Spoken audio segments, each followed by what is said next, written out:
Good morning, everyone. Allow me to begin by thanking the Education Foundation for their warm hospitality and for the opportunity to contribute to this very important discussion around quality education and sustainable development. It is also wonderful to be back in Taiwan.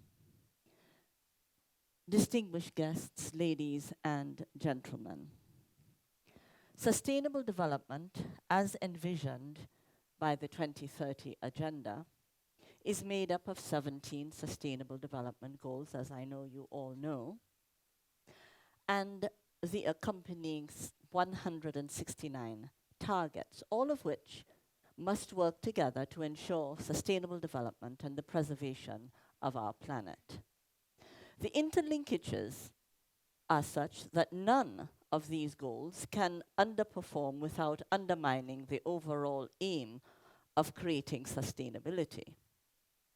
The collective wisdom of the international community rightly included the word quality in SDG 4. This qualifier gives SDG 4 its preeminence as a critical component of the springboard architecture in achieving the other SDGs. Indeed, it was Nelson Mandela who once said, "Education is the most powerful weapon you can use to change the world." My presentation today will try to do three things. One, against the backdrop of history, it will endeavor to tell the story of the efforts made by a developing country, thus illustrating the primacy of education in its sustainable development project. Two, it will endeavor to illustrate how education is indeed foundational, cross-cutting, and pivotal in nation building. And three, it will also try to create a theoretical framework for how quality education underpins the achievement of sustainability. The developing country I will describe as my own, St. Vincent and the Grenadines, a multi-island state located in the southern Caribbean, comprising 32 islands, 7 of which are inhabited by a population of approximately 110,000. I will begin by briefly recounting our history. This is important because sustainability of the developing country, and notably the all-important quality education, is grounded in the pedagogy of the oppressed, as articulated by the late Brazilian philosopher and educator Frei Paulo.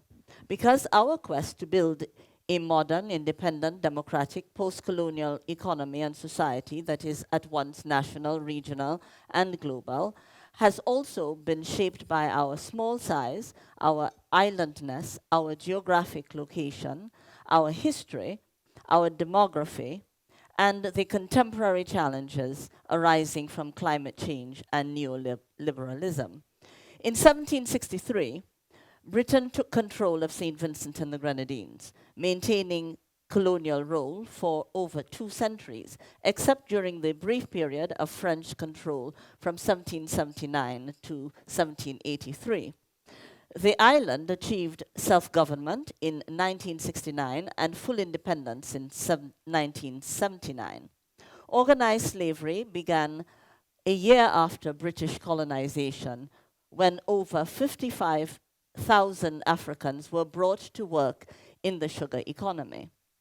The British also claimed all the lands, leading to over 3 decades of guerrilla warfare, as the Kalinago and Garifuna fought to retain ownership and control over parts of their island.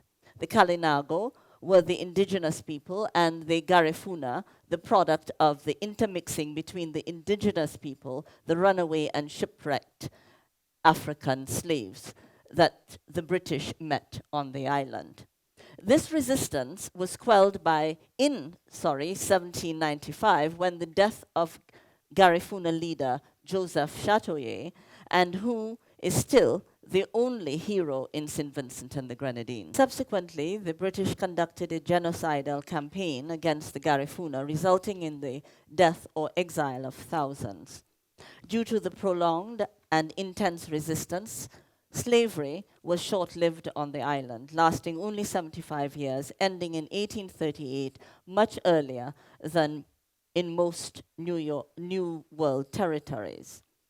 Between 1845 and 1881, indentured laborers were recruited to St. Vincent and the Grenadines, first from Madeira and then from India, to work on the plantations in the post-slavery period, alongside the former slaves and their descendants.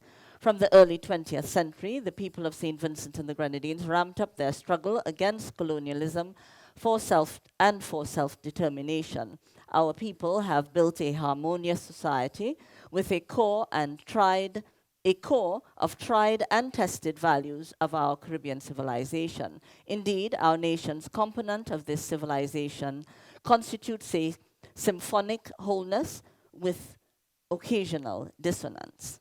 We see ourselves as the songs of the indigenous people, the Kalinago and Garifuna. We are the rhythm of Africa. We are the melody of Europe. We are the chords of Asia. And we are the homegrown lyrics of the Caribbean. Ladies and gentlemen, before the environmental consciousness of the 1970s in America and the wider world, there was the Kings Hill Enclosure Act, which was passed on the island of St. Vincent in 1791. This piece of legislation, also thought to be the first of its kind, was based on the novel concept that deforestation might cause a decline in rainfall. In 1765, even before the Kings Hill Forest Act, 20 acres of land were located on St. Vincent and cleared for the cultivation of plants, which were thought to be useful medically and profitable commercially. Nurseries of plants from Asia and other faraway lands were also established for the benefit of the British colonizers and their colonies. This patch of green on St. Vincent was the first botanical gardens created in the Western Hemisphere. St. Vincent is the largest in the multi-island state to which it belongs, and it occupies a pivotal place in the origins of environmentalism, and therefore in the origins of the conceptualization of sustainability. Within these historic facts lies the confluence of ideas pertinent to our time. According to the environmental historian Richard H. Grove, the Kings Hill Act is relevant not only for its later influence on the colonial environmental legislation, but also to the environmental crisis today and to the special contribution such islands have played in the conceptualization of environmental problems, both locally and globally. Relevant also, Grove claims, are the mental constraints imposed by the island's geography and its geological and climatic history, the vulnerability of its population to extreme events such as volcanic eruptions and hurricanes. St. Vincent and the Grenadines is a land of revolution, and at the turn of the century, St. Vincent and the Grenadines embarked on a new edition of revolution, the education revolution, in keeping with the fever of our history, self-styled and robust, pushing against and overcoming the limits placed on us by the international financial institutions. The education revolution in St. Vincent and the Grenadines stands as a testament to the transformative power of education in shaping the destiny of a nation. The initiative aimed to democratize education, making it accessible and equitable for all its citizens, thereby laying the foundation for sustainable development and social progress. Prior to the revolution, St. Vincent and the Grenadines faced numerous challenges in its education sector. Limited resources, inadequate infrastructure, and social disparities created an environment where quality education was a privilege of the few rather than a right for all. Recognizing the pivotal role of education in sustainable development, the government, under the leadership of the Prime Minister, Dr. the Honorable Ralph E. Gonsalves, launched the education revolution in 2001. One of the cornerstone achievements of this revolution was the significant increase in access to education. The government abolished school fees for secondary education, thereby removing a financial barrier that had previously hindered many families. Infrastructure development was another critical aspect of the revolution. Recognizing the importance of a conducive learning environment, the government invested heavily in constructing new schools and renovating existing ones. State-of-the-art facilities, including computer labs and science laboratories, were established, bringing the nation's educational infrastructure into the 21st century. Furthermore, the revolution placed a strong emphasis on teacher training and professional development. By enhancing the skills and competencies of educators, the initiative aimed to improve the quality of instruction and learning outcomes. Scholarships and training programs were provided for teachers to pursue higher education both locally and abroad, fostering a culture of continuous learning and improvement within the teaching profession. By 2005, the government had achieved universal secondary education. Robust efforts continued to expand tertiary education opportunities worldwide for all Vincentians, including right here in Taiwan.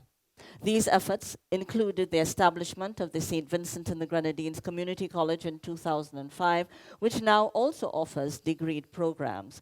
And there was the rapid expansion of the off-campus facilities of the University of the West Indies, which now enrolls approximately 1,000 Vincentian students. The education revolution expanded its focus beyond traditional academics. Technical and vocational education received a significant boost, recognizing the diverse talents and career aspirations of the nation's youth. This shift not only catered to the varying interests of students, but also aligned with the country's economic needs, preparing a skilled workforce ready to contribute to the nation's development. Moreover, the revolution embraced inclusivity, ensuring that children with special needs were not left behind. Special education programs were introduced and educators were trained to cater to the diverse learning needs of all students, fostering an environment of equity and compassion. The impact of the education revolution in St. Vincent and the Grenadines has been profound. It has empowered a generation with the knowledge, skills, and confidence to dream bigger and reach further. The nation has witnessed improvements in literacy rates, academic performance, and overall educational attainment. The initiative has also sparked a cultural shift, placing a higher value on education and its role in personal and national development.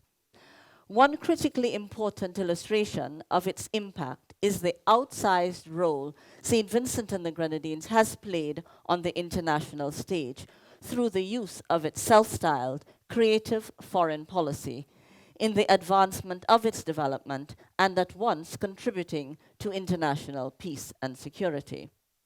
After gaining its independence on October 27, 1979, the application of St. Vincent and the Grenadines to become a member of the United Nations was dispatched to the Secretary General on January 8, 1980, and came up for consideration before the Security Council on February 19, 1980.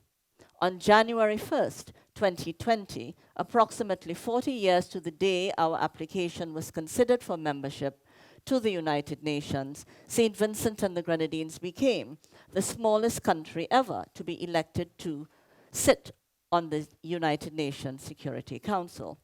It is important to underscore that the Security Council is one of the principal organs of the United Nations and the most powerful, which is also tasked with maintaining international peace and security, and its actions contribute to the development of international law. It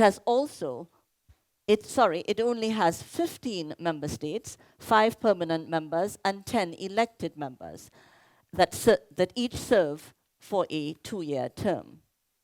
We would later, that same year, in November 2020, become the President of the United Nations Security Council.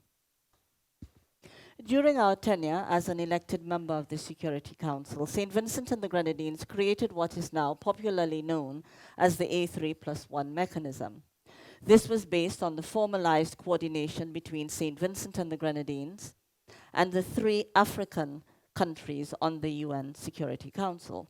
Many diplomats, including the permanent members of the Security Council, have said that the foreign policy of our tiny nation, as specifically represented by the formation of this collaborative grouping within the UN Security Council, showcased effective and innovative diplomacy. It was also considered to be one of the most important developments in the Security Council in recent history. Many member states have further emphasized that the A3+1 mechanism underscored the importance of adaptability and collaboration in international relations, the establishment and effective use of concentric circles of influence, especially for states that might not have the same individual influence in major global powers. But critically important, too, is that many members of the African Union considered it to be the first critically important institutional and political expression of cooperation between the African diaspora, known as the 6th region of Africa, and the African continent.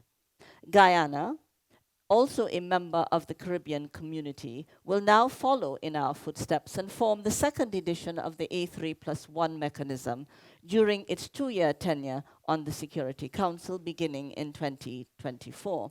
The A3+1 mechanism is perceived as a profound and critically important expression of South-South cooperation, illustrating another creative and effective way of conducting our international affairs.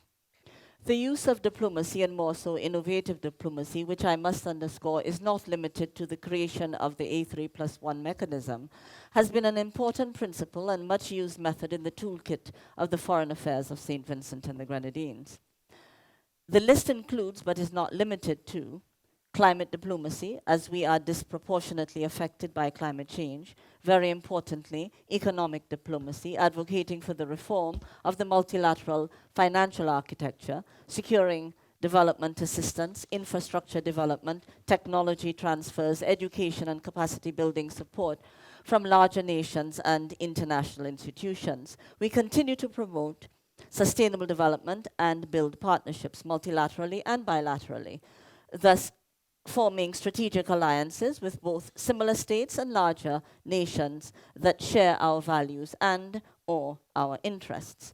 Such alliances have provided us with protection, resources, and influence. These alliances, which are built and maintained through the practices and efforts of diplomacy, are grounded in and guided by robust policies which are further buttressed by our natural and innate resilience.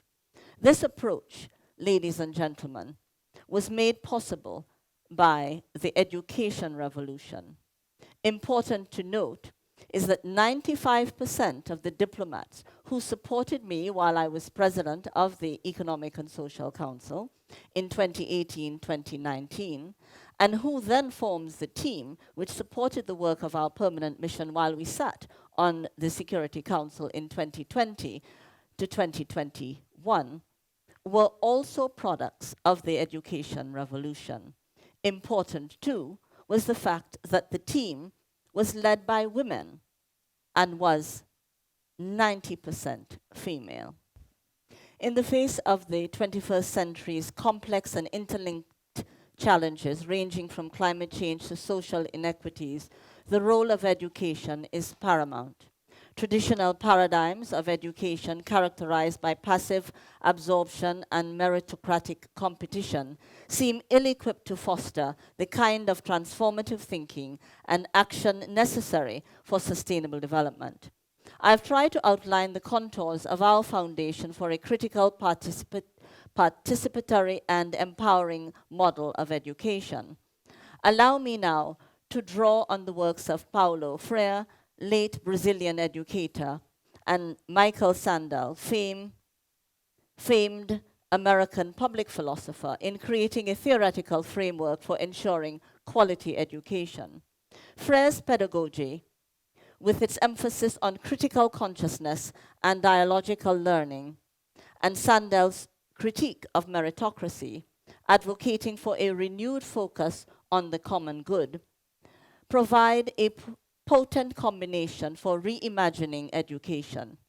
Such a model not only equips individuals with the skills and knowledge necessary for the 21st century, but also fosters the collective will and ethical grounding needed to navigate the challenges of sustainability. The convergence of Freire's pedagogy of the oppressed and Sandel's critique of meritocracy offers a transformative vision for education, one that transcends the limitations of traditional paradigms.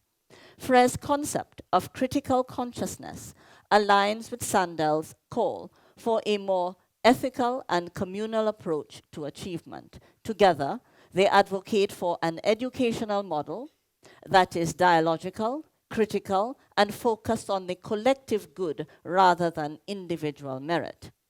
This encourages students to see themselves as part of a larger community with a shared destiny and common challenges. This perspective is especially vital for a quality, sustainable development, which requires collaborative efforts and a deep understanding of the interconnectedness of social, environmental, and economic issues. The theoretical principles of a Freirean Sandelian educational model find practical expression in various contexts around the world. For instance, the participatory action research PAR methodology embodies this approach. PAR involves communities in the research process, recognizing them as co-creators of knowledge and agents of change. This methodology has been employed in environmental conservation efforts, where communities work alongside scientists to develop sustainable practices that are culturally appropriate and ecologically sound. Another example is the Escuela Nueva, New School movement in Colombia, which revolutionized rural education by adopting a student-centered, participatory, and cooperative learning approach. This model has improved academic achievement, reduced dropouts, and fostered democratic behaviors among students, demonstrating the potential of participatory education in promoting sustainable outcomes. Similarly, the Barefoot College in India empowers rural communities through education. It trains illiterate and semi-literate women to become solar engineers, water testers, and dentists, transforming them into change agents within their community. The focus on participatory and empowering education aligns with the goal of quality education, SDG 4. It ensures that education is not just accessible, but also relevant, transformative, and capable of equipping individuals with the skills and values needed for the 21st century. In conclusion, ladies and gentlemen, St. Vincent and the Grenadines believes that our resilience, which informs our self-styled sustainability, is grounded in our human agency, illustrated and elaborated in our history of struggle and resistance, which is deeply rooted in an abiding spirit of courage and initiative, self-belief, resourcefulness, independence of thought, persistence, outcome, and impact. And yes, which finds expression in our education revolution. We remain proud Vincentians, principled and pragmatic, friends of all, as we strive for a better world. Our history and our journey thus far show us to be like David in a world of Goliaths. Peace profound, always. I thank you.